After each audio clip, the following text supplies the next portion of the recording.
Record তাপপ্রবাহের পর এবার Europe জুড়ে ভয়াবহ দাবানল। ফ্রান্স, পর্তুগাল, স্পেন ও গ্রিসের আগুনে পুড়ছে বনাঞ্চল।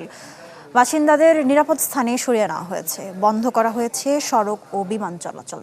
আগুন নিয়ন্ত্রণে দিনরাত কাজ করছেন হাজারো দমকল কর্মী। নগদ নিয়ে এলো হার না মানা হার অফার। সর্বনিম্ন 10,000 টাকা রেমিটেন্স নগদে পাঠালে থাকছে স্বর্ণের হার জেতার সুযোগ। তীব্র তাপপ্রবাহ আর শুষ্ক আবহাওয়ার জেরে পুড়ছে ইউরোপের দক্ষিণাঞ্চল। দাবানলে পুড়ছে ফ্রান্স, পর্তুগাল, স্পেন ও গ্রিসের বিস্তীর্ণ বনাঞ্চল, ঘরবাড়ি ও অবকাঠামো।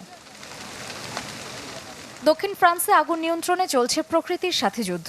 2000 দমকল কর্মীর পাশাপাশি শত শত অগ্নি নির্বাপন যান আর বিশেষ পানি নিক্ষেপের বিমান দিয়ে চলছে আগুন নেভানোর কাজ। হাজারের বেশি মানুষকে নিরাপদ স্থানে সরিয়ে নেওয়া হয়েছে। সাময়িকভাবে বন্ধ রয়েছে বিমানবন্দর ও সড়ক যোগাযোগ। দাবানলে পুড়েছে 1,500 হেক্টরেরও বেশি জমি। পর্তুগালে দাবানলের ঝুঁকি বেড়ে যাওয়ায় অতিরিক্ত অগ্নি নির্বাপন বিমান প্রস্তুত রাখতে ইউরোপীয় ইউনিয়ন, স্পেন ও মরক্কোর কাছে সহায়তা চাওয়া হয়েছে। স্পেনের কাতালোনিয়া আর গ্রিসের থেসালোনিকি ও আশপাশের এলাকায় ভয়াবহ আকার ধারণ করেছে দাবানল। আমাদের জীবন জীবিকা সবই এখানে। সবকিছু যদি পুড়েও যায় তবু এটাই আমাদের ঘর। ভাগ্য ভালো যে দমকল কর্মীরা অসাধারণ কাজ করেছেন এবং আমাদের বাড়িটি রক্ষা করতে সক্ষম হয়েছেন। এবার আমরা বড় একটা ভয় পেয়েছি। এখনো অনেক জমি বাকি আছে, যা অবশিষ্ট আছে সেটাই আমাদের রক্ষা করতে হবে।